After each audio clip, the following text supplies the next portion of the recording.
आज नोएडा रीजन में, फिर चाहे वो नोएडा हो, ग्रेटर नोएडा हो या येड़ा ही क्यों ना हो, एक सवाल बहुत सारे लोग पूछ रहे हैं कि भैया नोएडा रीजन में इतनी सारी जगह रजिस्ट्री आखिर हो क्यों नहीं रही है। क्या ये सिर्फ बिल्डर का इशू है या फिर ये एक बहुत बड़ा सिस्टम फेलियर है और इसका सोल्यूशन आखिर है क्या और कब तक निकलने की संभावना भी है। इन सब सवालों के ऊपर आज हम डिटेल में बात करेंगे, तो इस वीडियो को आप अंत तक जरूर देखिएगा। वीडियो थोड़ा लंबी होने वाली है। जय भूमि जय भारत दोस्तों, मैं हूं Abhimanyu Jadaun, your real estate consultant based in Bharat. तो चलिए इस वीडियो को शुरू करते हैं।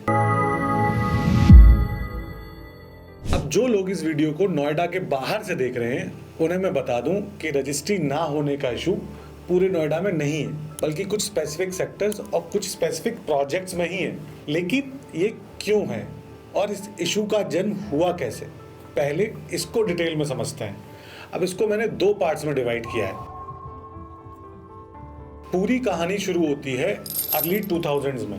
नोएडा और ग्रेटर नोएडा ने प्लान किया था एक फ्यूचरिस्टिक सिटी बनाने का। फिर अथॉरिटीज़ ने 2010-2011 के बीच बिल्डर्स को लैंड अलॉट करने चालू किए at a very cheap rates. कितना चीप? तो 100 रुपये की लैंड के लिए बिल्डर्स को सिर्फ 10 या मैक्सिमम 20 रुपये देने थे।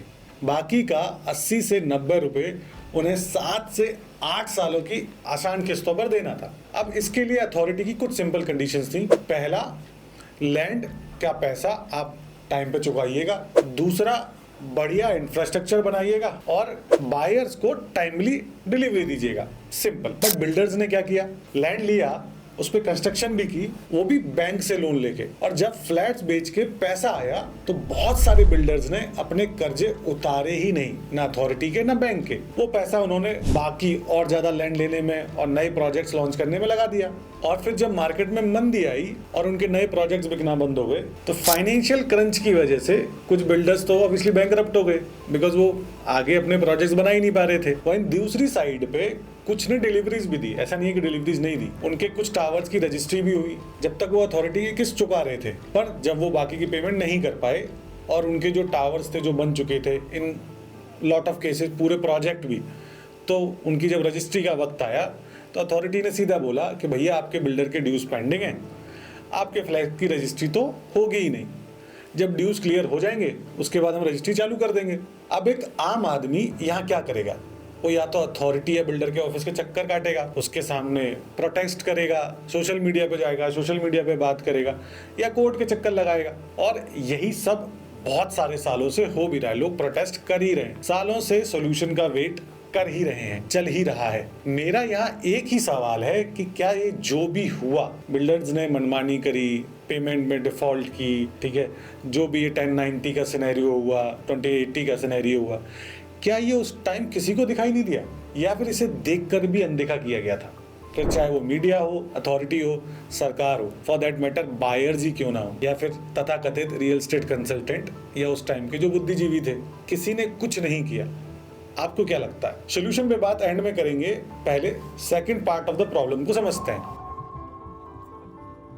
स्पोर्ट सिटी सेक्टर्स का स्कैम। अथॉरिटी द्वारा सेक्टर 78, 79, 150 एंड 152 को डिक्लेयर किया गया था एज स्पोर्ट सिटी जोन्स। इनमें रूल्स बहुत ही क्लियर थे कि 70% एरिया ग्रीन या स्पोर्ट इंफ्रास्ट्रक्चर को दिया जाएगा, जैसे कि golf courses, stadium, running track, swimming pools, जहां पे सारा वर्ल्ड क्लास इंफ्रास्ट्रक्चर बनना था। बाकी का 30% एरिया रेजिडेंशियल और कुछ आपका कमर्शियल में यूज होना था।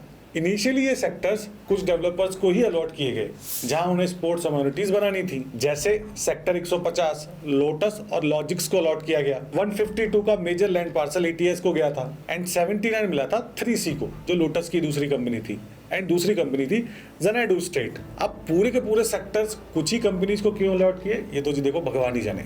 लोटस, लॉजिक्स, 3C का हाल तो आपको पता ही है क्या हुआ इनके केसेस में।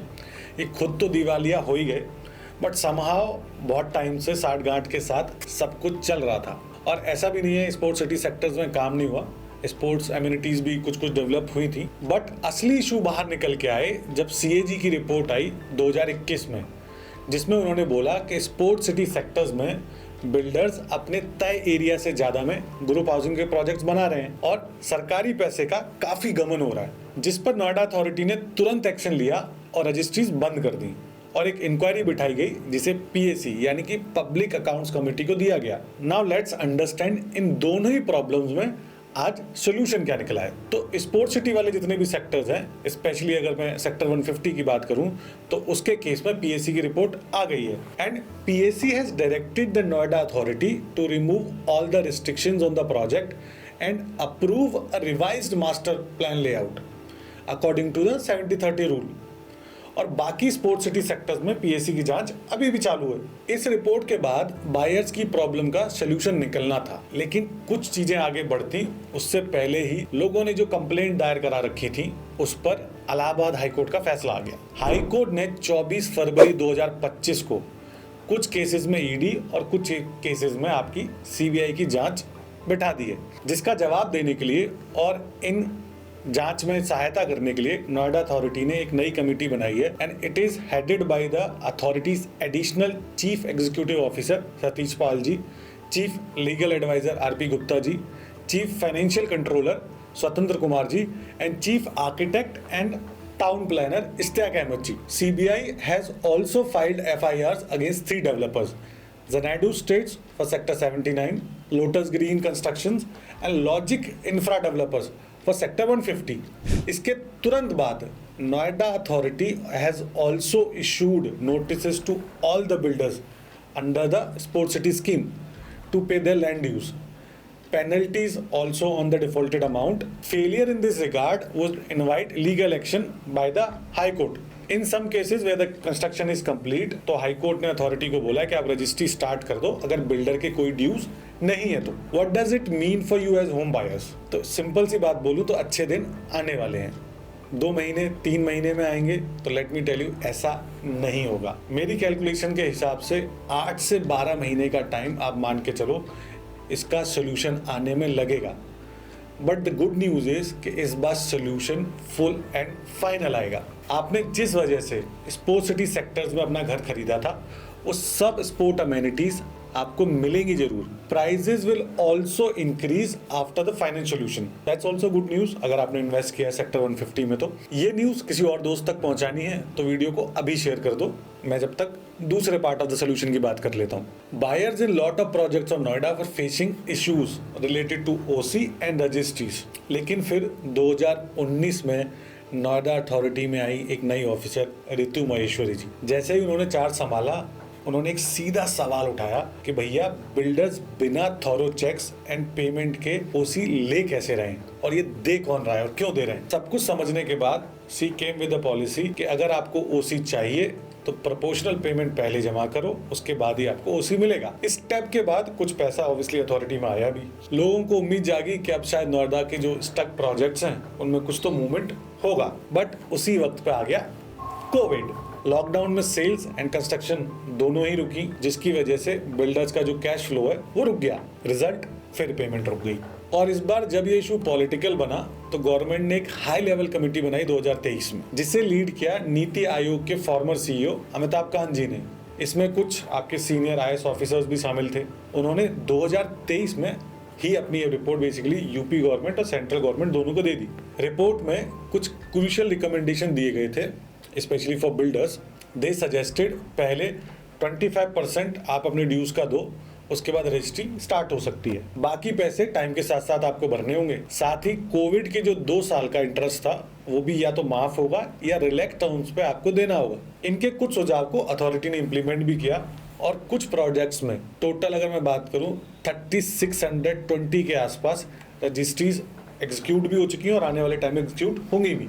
जिन बिल्डर्स के ऊपर थोड़ा ड्यूज था जैसे 5, 10, 15 करोड़ के बीच, उन्होंने 25% अपना दिया, प्लान्स रीअप्रूव कराए और जो उनके अनसोल्ड फ्लैट्स थे वो बेचे और रजिस्ट्री का प्रोसेस स्टार्ट हो गया। लेकिन जिनके पास इन्वेंट्री ही नहीं थी और कैश फ्लो ऑलरेडी जीरो था, उनके लिए तो सिस्टम वैसे ही वैसा ही रहा। कमेटी के सुझाव के बाद भी इनके लिए तो कोई सोल्यूशन निकला ही नहीं। आज भी नोएडा रीजन में 1 लाख पेंडिंग रजिस्ट्रीज में से सिर्फ लगभग 3.6% रजिस्ट्रीज ही कंप्लीट हुई। मेजॉरिटी अभी भी स्टक है। Now the current scenario is कि authorities asking the builders to pay their dues और opt for 25% payment policy to become eligible for their registry permissions, जिसमें कुछ बिल्डर्स ने पैसा जमा कराया भी but majorities are still doing nothing.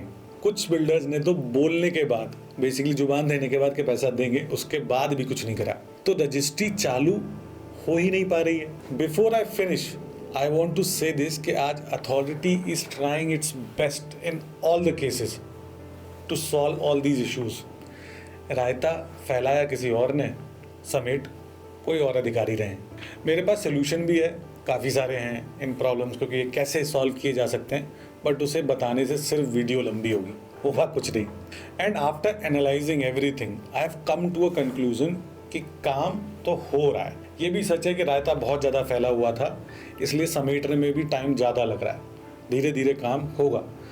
इस पूरे मैटर को सॉर्ट होने में टाइम लगेगा, कितना ये मैं भी नहीं बोल सकता, बिकॉज सरकारी काम है, थोड़ा टाइम लगता है एंड एक प्रोसेस फॉलो करना पड़ता है। इसका सबसे बड़ा रीज़न मुझे आज जो दिखता है वो है बिल्डर्स की टाल मटोल, और वो तैयार ही नहीं है इस मैटर को जल्दी सॉर्ट करने के लिए, क्योंकि उनकी सेहत पे तो जी कुछ असर पड़ ही नहीं रहा है। परेशान कल भी होम बायर था, आज भी है, और जब तक इसका सोल्यूशन नहीं निकलेगा, अथॉरिटी कोई सोल्यूशन नहीं निकालेगी, तब तक परेशान रहेंगे होम बायर्स। लेकिन अगर अथॉरिटी से कोई मुझे सुन रहा है तो I want to ask this very humbly कि सर ऐसा कैसे है कि अथॉरिटी बिल्डर से पैसे नहीं निकलवा पा रही। बाबा जी के इस प्रदेश में बिल्डर्स इतने पावरफुल कैसे हैं कि वो पैसे नहीं दे रहे और आप कुछ नहीं कर पा रहे हो? क्या इसमें सिर्फ बिल्डर्स की गलती थी या रीजंस कुछ और भी थे? 100 रुपये की लैंड 10 में देना, फिर पैसा लेना, भूल जाना।